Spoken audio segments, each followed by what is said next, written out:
Brought to you by Agilus Diagnostics.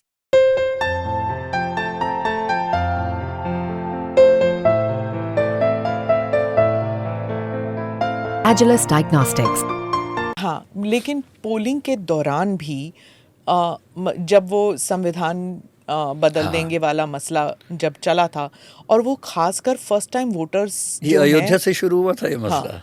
जो वहाँ के उम्मीदवार थे लल्लू सिंह, शायद उन्होंने सबसे जो पहले की। उन्होंने ये बात कही थी कि संविधान बदलेंगे। हाँ, वो भारी पड़ा, बहुत भारी पड़ा वो तो।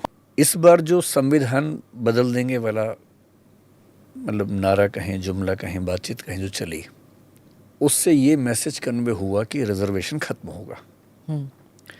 हालांकि ये बात शायद थी नहीं, और बीजेपी ने बार बार कही कि ऐसा कुछ नहीं होगा, पर पॉलिटिक्स तो परसेप्शन पे चलती है। अगर एक आम आदमी के मन में ये परसेप्शन बैठ गया कि रिजर्वेशन खत्म कर देंगे लोग, आरक्षण हटा देंगे, संविधान बदल देंगे। अच्छा, संविधान कैसे बदला जाता है जनता को ना पता है, ना उसको रुचि है। संविधान बदलने के लिए 400 सीटें चाहिए ही नहीं, 355 ही काफ़ी हैं उसके लिए, तो वो तो सामान्य सी बात थी। परसेप्शन पे पॉलिटिक्स चलती है, और ये परसेप्शन ठीक ठाक, कम से कम उत्तर प्रदेश में तो ठीक से बना परसेप्शन। कुछ और राज्यों में बना होगा, लेकिन उत्तर प्रदेश में तो विजिबली दिख रहा था। राजस्थान में मेरा अपना अनुमान ये है कि वहाँ की जो पॉलिटिकल डेवलपमेंट थी उनसे नाराजगी ज़्यादा थी, लोकल वाली। यही हरियाणा में भी था। संविधान बदल देंगे वाली फीलिंग उत्तर प्रदेश में मेरे ख्याल से ज़्यादा रही, और बिहार में नहीं थी। बिहार में दरअसल वो चीज़ें इस तरह से मिक्स थी कि आरक्षण वहाँ पे तो बहुत इम्पोर्टेंट होता है। हाँ, लेकिन मतलब लोगों को ये भरोसा है कि नीतीश कुमार है तो आरक्षण पे तो हमला नहीं ही होगा, और यदि सेंटर के साथ कनेक्टेड है तो सेंटर के फंड्स भी मिल जाएंगे, तो मेरे ख्याल से ये भरोसा वहाँ पर काम कर रहा था। अच्छा, उत्तर प्रदेश में वो भरोसा इस बार उतना काम नहीं कर रहा था। और अगर आप थोड़ा सा वहाँ की डेमोग्राफी को देखें तो बात समझ में आए। जैसे अयोध्या को लेकर लोग कहते हैं कि ऐसा कैसे हो गया, मंदिर बना वहाँ ऐसा, हालांकि फैजाबाद हाँ, सीट तो फैजाबाद है ना, हाँ, उसमें से 5 में से 1 हिस्सा अयोध्या का है, सीट तो फैजाबाद है। फैजाबाद के आसपास की लगभग सभी सीटें समाजवादी पार्टी ने जीती हैं। तो ये मामला किसी एक सीट का है नहीं, आमतौर पर चाहे वो बस्ती की तरफ जाए या और 1-2 सीटें जो वहाँ पर आसपास हैं, अम्बेडकर नगर वगैरह, वो भी बीजेपी हारी ही है। अब वहाँ का डेमोग्राफिक अगर इंडेक्स देखें, अगर मैं ठीक याद कर पा रहा हूँ, वहाँ ओबीसी 22% हैं, दलित 21% हैं, मुस्लिम 18% हैं, तीनों मिला के 61% हो जाते हैं, 60 के आसपास हैं। ओबीसी वोट्स समाजवादी पार्टी के हैं ही, माना जाता है कि मिलेंगे। दलित वोट मिल जाएं, इसके लिए उन्होंने एक दलित उम्मीदवार को खड़ा किया, जो कि नॉन रिजर्व सीट पे खड़ा करना बहुत रेयर इंसिडेंट है।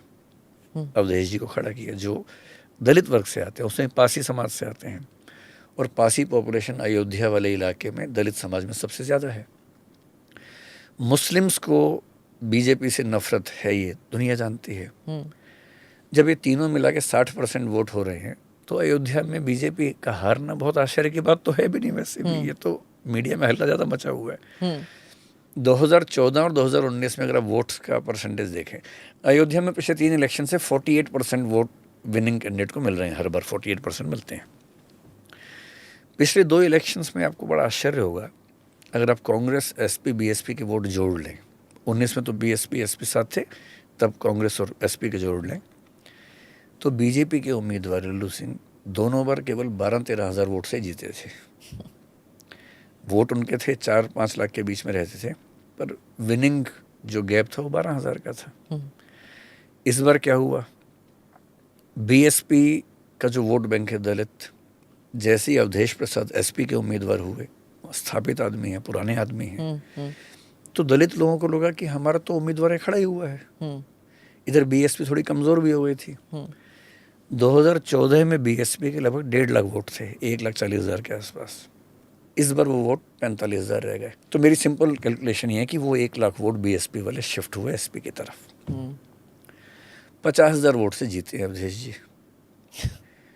तो ये जितना लोगों ने शोर मचाया कि अयोध्या में कैसे हार गए, तो अब जब आप डेमोग्राफी देखेंगे वहाँ की तो बात समझ में आएगी।